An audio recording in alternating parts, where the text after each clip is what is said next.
காலை நேரம் பைபிள் அவர் presented by the National Bible College. கிறிஸ்துவின் சபையார் உங்களை வாழ்த்துகிறார்கள். Welcome to Satellite Bible Classes. வணக்கம். தேசிய வேதாகம கல்லூரி மாணவ கண்மணிகளே, உலகளாவிய என் தமிழ் சொந்தங்களே, உங்கள் அனைவருக்கும் நல்ல மீட்பர் இயேசு கிறிஸ்துவினுடைய நாமத்தில் என்னுடைய நெஞ்சார்ந்த வாழ்த்துதலை தெரிவிக்கின்றேன். இந்த நாட்களில் கொரிந்தியருக்கு எழுதிய 2வது நிருபத்தை கவனமாக நாம் படித்து வருகிறோம். அந்த வகையில் இன்றைக்கு கொரிந்தியருக்கு எழுதிய 2வது நிருபம் 8வது அதிகாரம் முதல் 24 வசனங்கள். நீங்கள் இதை கவனமாக படித்து பார்க்க வேண்டும். 8ஆம் அதிகாரம் 14-15 வசனங்கள் நான் முதல் எடுத்துக்கொள்கிற வசனமாக இருக்கிறது. எப்படி எனில், மிகுதியாய் சேர்த்தவனுக்கு அதிகமானதும் இல்லை, கொஞ்சமாய் சேர்த்தவனுக்கு குறைவானதும் இல்லை என்று எழுதியிருக்கிற பிரகாரம், as it is written. அப்படினால் வேதத்தில் வேறு எங்கேயோ ஒரு இடத்துல இது எழுதியிருக்குன்னு அர்த்தம். யாத்திரையாகமும் 16வது அதிகாரம் 18வது வசனத்தில் இந்த பகுதி எழுதப்பட்டிருக்கிறது. என்ன சொல்றாரு? மிகுதியாக சேர்த்தாலும் அதிகமானது ஒன்றுமில்லை, கொஞ்சமாய் சேர்த்ததுனால நஷ்டமானது ஒன்றுமில்லை. அதாவது இஸ்ரவேல் ஜனங்கள் எகிப்தின் அடிமைத்தன வீட்டிலிருந்து புறப்பட்டு வனாந்திர மார்க்கமாய் போகும்போது அவர்களுக்கு விடியற் காலையிலே தேவன் மன்னாவை கொடுத்தார். மன்னாவானது பனித்திவலைகளைப் போல ஒரு கொத்துமல்லி விதை அளவு வெண்மையான ஒரு மாவு பொருளாக இருந்தது. எல்லா இஸ்ரவேலர்களும் தங்களுக்கு தேவைக்கு தக்கதாக எடுத்துக்கொள்வார்கள், எவ்வளவு வேணாலும் எடுத்துக்கலாம். ஆனால் ஒரே ஒரு கட்டளை, நீங்கள் சாப்பிடுகிற அளவுக்கு தான் அதை எடுக்கணும். நாளைக்கு நாளன்னைக்குன்னு எடுத்து வச்சிங்கன்னா அது புழு பூத்து போயிடும். அப்போ இதுலேருந்து என்ன தெரியுது? அதிகமாக சேர்த்தாலும் அது அதிகமாக அவனுக்கு பயன்படாது, கொஞ்சமாக சேர்த்ததுனால அவனுக்கு எந்த நஷ்டமும் கிடையாது. ஏனென்றால் உங்களுக்கு எவ்வளவு தேவையோ அவ்வளோ தான் நீங்கள் எடுத்துக்க முடியும். இது தேவனுடைய ஒரு கட்டளையாக இஸ்ரவேலர்கள் வனாந்திரத்தில் போகும்போது தேவன் கொடுத்த ஒரு ஏற்பாடாக இருக்கிறது. இன்றைக்கும் நம்ம மத்தியில் சமுதாயத்தில் ஒரு குறிப்பிட்ட ஏழை மக்களுக்கு ஒரு வார்த்தை இன்றைக்கும் நம்ம பயன்படுத்துகிறோம். ரேஷன் என்ற ஒரு வார்த்தையை நம்ம பயன்படுத்துகிறோம், ரேஷன் கார்டு.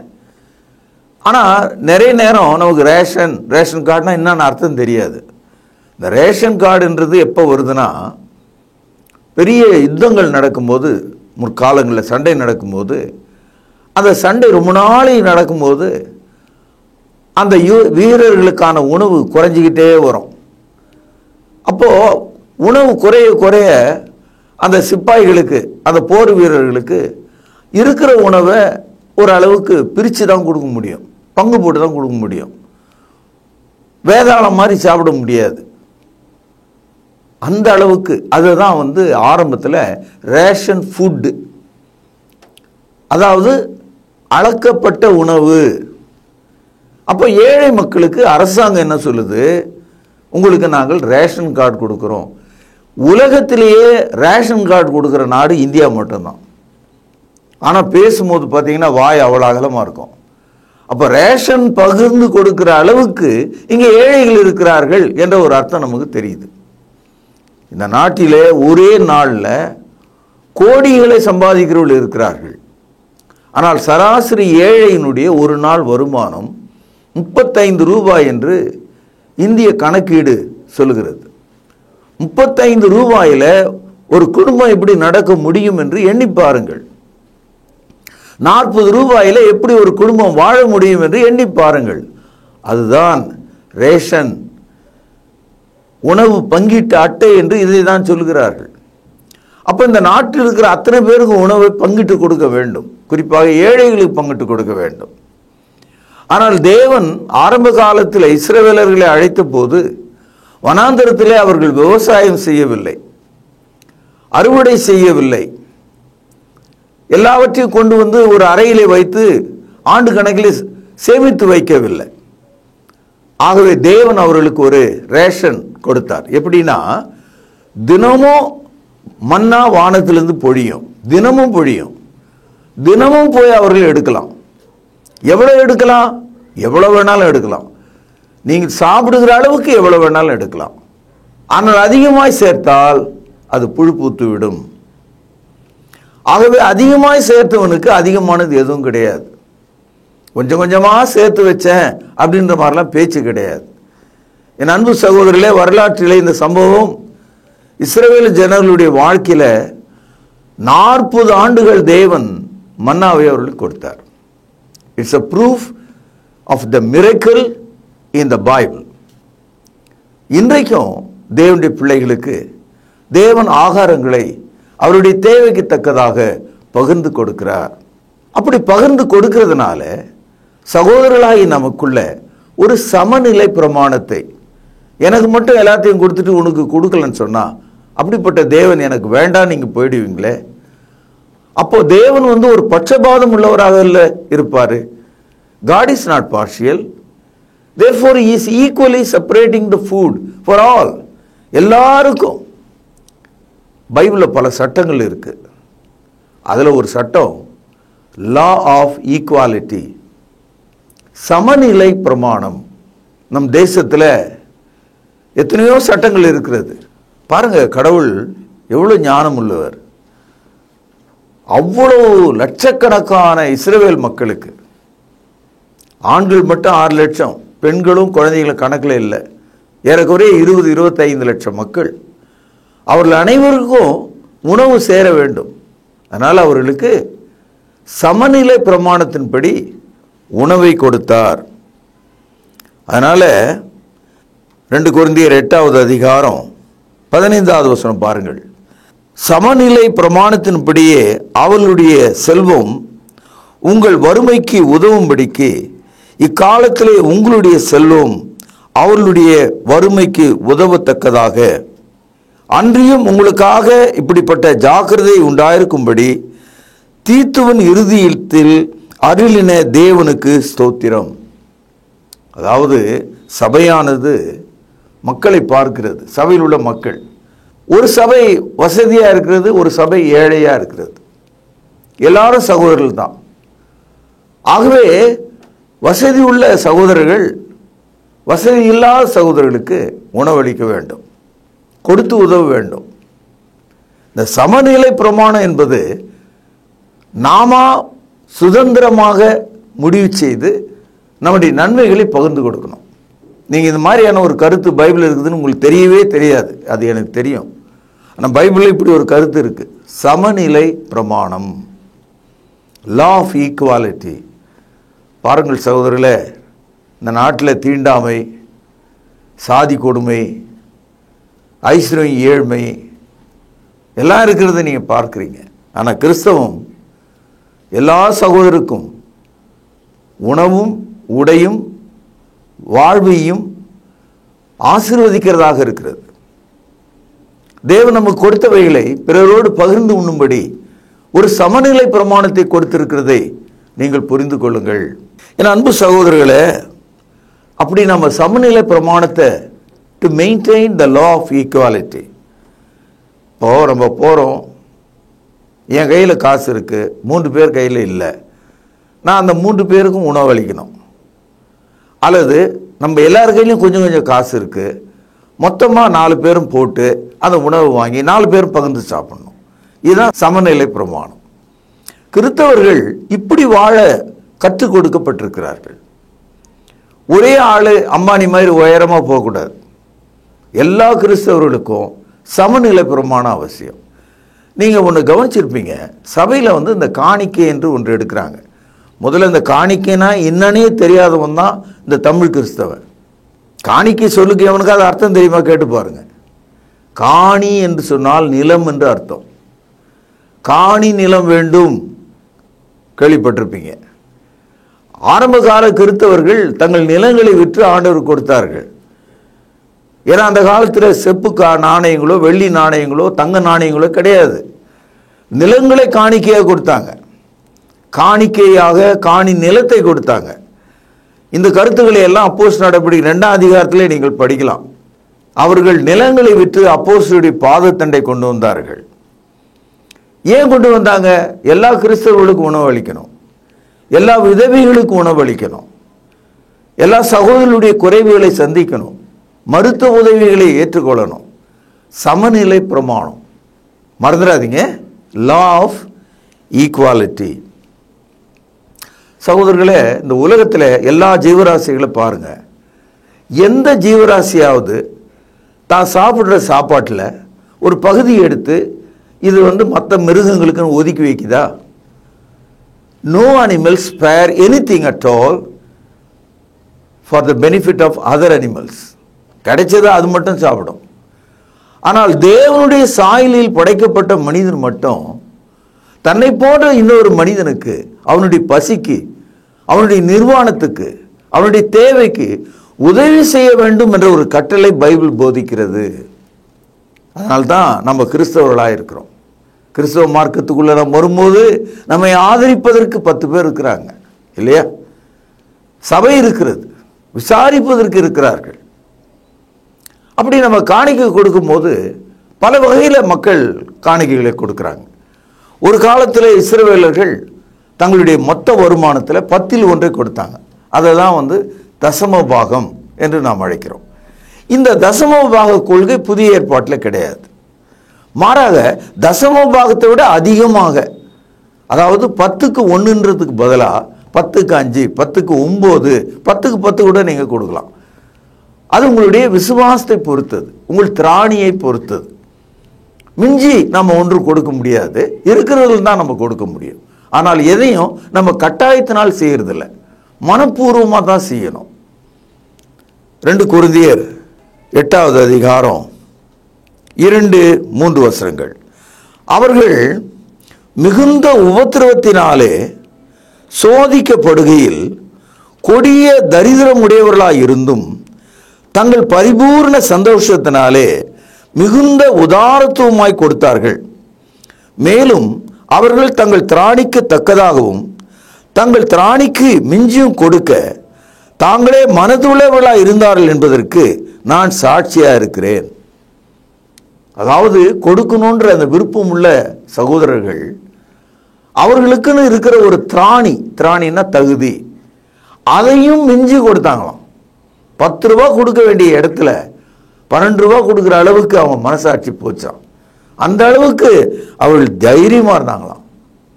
அவங்களே ரொம்ப கஷ்டத்தில் இருக்காங்க, உபத்திரவத்தில் இருக்கிறாங்க, அவங்களே அதிக தரித்திரத்தில் இருக்கிறாங்க. இது 2 சாக்கையும் எப்பவுமே நம்ம பேசுவோம். நானே கஷ்டத்தில் இருக்கேன், நானே தரித்திரம் உள்ளவனாக இருக்கிறேன், நான் எங்கிறது காணிக்கை கொடுக்கறது அப்படின்னு மக்கள் பேசுவாங்க. ஆனால் விசுவாசிகள் நினைத்தால் நீங்கள் உங்கள் உபத்திரவத்துக்கு மேலே, உங்கள் தரித்திரத்துக்கு மேலே நீங்கள் காணிக்கை ஆண்டவர் கொடுக்க முடியும். இப்படி நீங்கள் கொடுப்பது பாக்கியமாக, ஆசீர்வாதமாக கருதப்படுகிறது.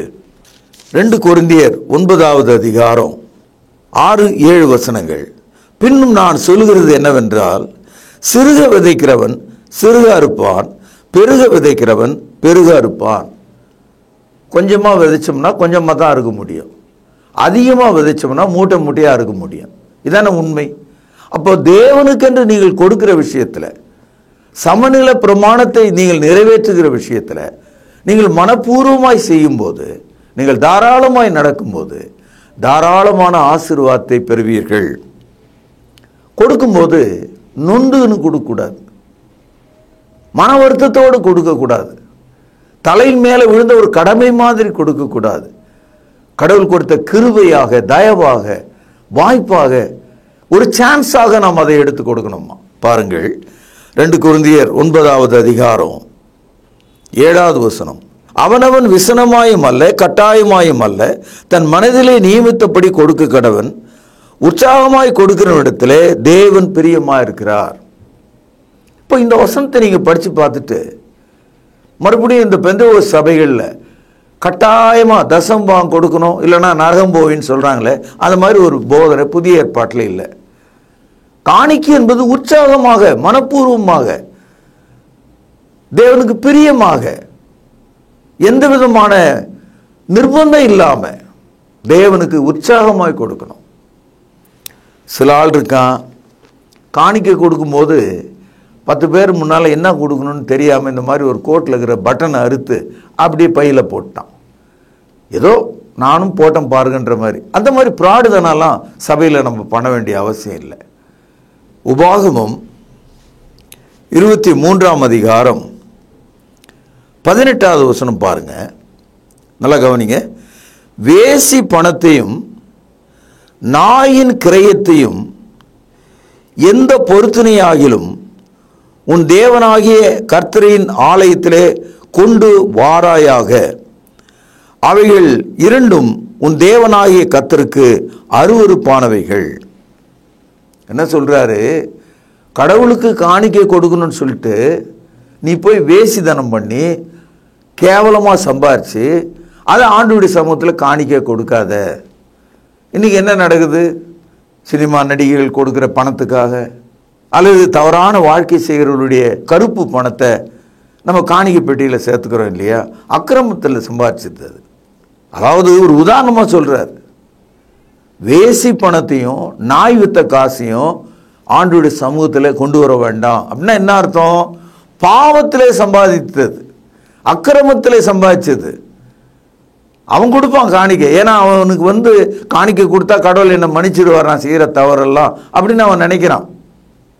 இன்னைக்கு இந்த நாட்டில் ஒரு பெரிய கோவில் இருக்கு, அங்கே போய் ஒரு நாளைக்கெல்லாம் கோடி கோடியே எடுத்துன்னு போய் கொட்டுறான். எல்லாம் கருப்பு பணம். கோயிலில் போட்டால் அது வெள்ளை பணமாக மாறிடும். போட்டாலாம் யாருன்றதை கவனி. அவன் எங்கே இருந்து அந்த பணத்தை கொண்டு வந்தான்? யாருடைய பணத்தை சுரண்டினான்? கணக்கு வழக்குகள் இல்லை அங்கே. அது தேவ பார்வையில் வேசி பணமாக நாய் விற்ற காசுக்கு சமமாக இருக்கிறது.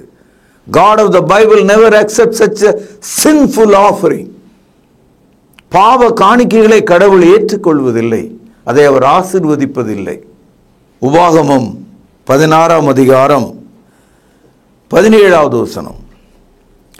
ஆனாலும் அவர்கள் கர்த்தருடைய சன்னதியில் வெறுங்கையோடு வராமல் உன் தேவனாகிய கர்த்தர் உனக்கு அருளிய ஆசீர்வாதத்துக்கு தக்கதாக அவனவன் தன் தன் தகுதிக்கு ஏற்றபடி காணிக்கையை கொண்டு வர கடவன். இந்த வசனத்தில் 2 சொற்களை நீங்கள் கவனிக்கலாம். ஆசீர்வாதத்துக்கு தக்கதாக, அதாவது உங்களுடைய வருமானத்துக்கு தக்கதாக, உங்க சம்பாத்தியத்துக்கு தக்கதாக. ஒருத்தர் 2.5 லட்சம் ரூபாய் சம்பளம் பெறுறாரு, ஒருத்தர் 2500 ரூபாய் பெறுறாரு. 2500 ரூபாயிலிருந்து என்ன கொடுக்க முடியுமோ அதுதான் அவர் கொடுக்க முடியும். அவரே 10 ரூபாய் தான் கொடுக்குறாரு, அதனால நான் 100 ரூபாய் கொடுக்குறேன்னு 2 லட்சம் ரூபாய் சம்பாதிக்கிறேன்னு சொல்லலாமா? உன்னுடைய வருமானத்துக்கு தக்கதாக, உன்னுடைய ஆசீர்வாதத்துக்கு தக்கதாக. அடுத்தது தகுதிக்கு தக்கதாகன்னு ஒரு வார்த்தையை நீங்க பார்க்குறீங்க. அப்போ உங்களுடைய தகுதி என்ன? மீண்டும் வாசிக்கிறோம் பாருங்க. ஆனாலும் அவர்கள் கர்த்தருடைய சன்னிதானத்தில் வெறுங்கையோடு வராமல், அதனால தான் சபைக்கு வரும்போது வெறுங்கையோடு வருவதில்லை.